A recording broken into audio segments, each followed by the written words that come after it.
Perkenalkan, nama saya Indah Mutiara Sari Sinambela dengan NPM 19070014, Prodi Pendidikan Bahasa dan Sastra Indonesia, mata kuliah Pendidikan Anti Korupsi semester 6. Di sini saya akan mempresentasikan PPT saya yang berjudul Upaya Pemberantasan Korupsi di Indonesia. Dalam hukum pidana, itu terkandung aturan-aturan yang menentukan perbuatan-perbuatan yang tidak boleh dilakukan dengan disertai ancaman berupa pidana, dan menentukan syarat-syarat pidana dapat dijatuhkan. Sifat publik yang dimiliki hukum pidana menjadi konsekuensi bahwa hukum pidana itu bersifat nasional. Dengan demikian, maka hukum pidana Indonesia diberlakukan ke seluruh wilayah negara Indonesia. Di samping itu, mengingat materi hukum pidana yang syarat dengan nilai-nilai kemanusiaan, mengakibatkan hukum pidana seringkali digambarkan sebagai pedang yang bermata dua. Satu sisi, hukum pidana bertujuan menegakkan nilai kemanusiaan, namun di sisi lain, penegakan hukum pidana justru memberikan sanksi kenespaan bagi manusia yang melanggarnya. Secara garis besar, adanya ketertiban itu dipenuhi oleh adanya peraturan tata tertib. Ketentuan-ketentuan yang bersangkutan dengan tata tertib ini dalam kaidah atau norma yang tertuang posisinya di dalam masyarakat sebagai norma hukum.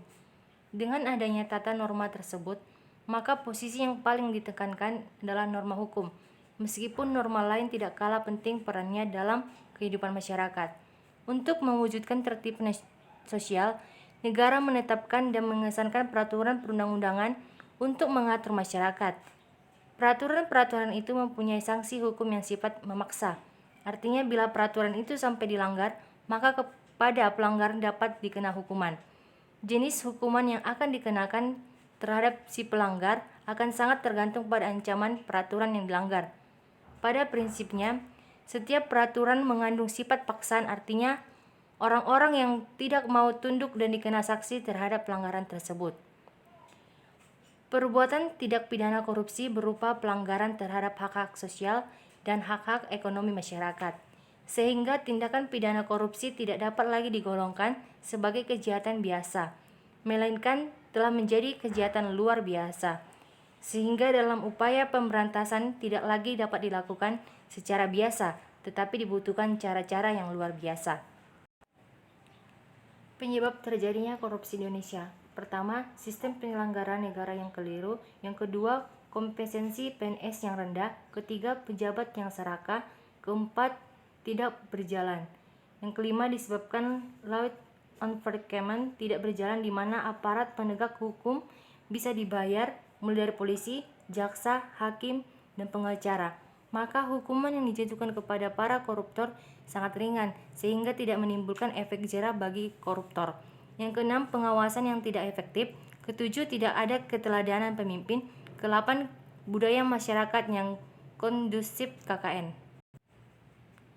Upaya pemberantasan kejahatan korupsi melalui penegakan hukum yang berkeadilan saat ini dampak masih memerlukan perjuangan berat, karena kejahatan korupsi merupakan kejahatan luar biasa yang berbeda dari kejahatan pidana biasa. Maka upaya yang harus dilakukan memerlukan sistem yang terpadu dan luar biasa pula.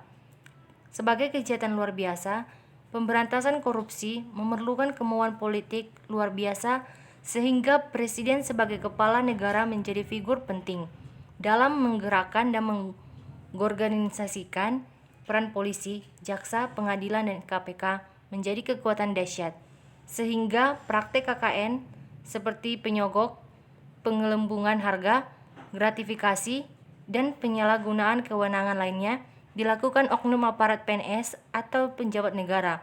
Maka di tingkat pusat maupun daerah dapat dipersempit ruang geraknya melalui cara-cara penegakan luar biasa dan terpadu.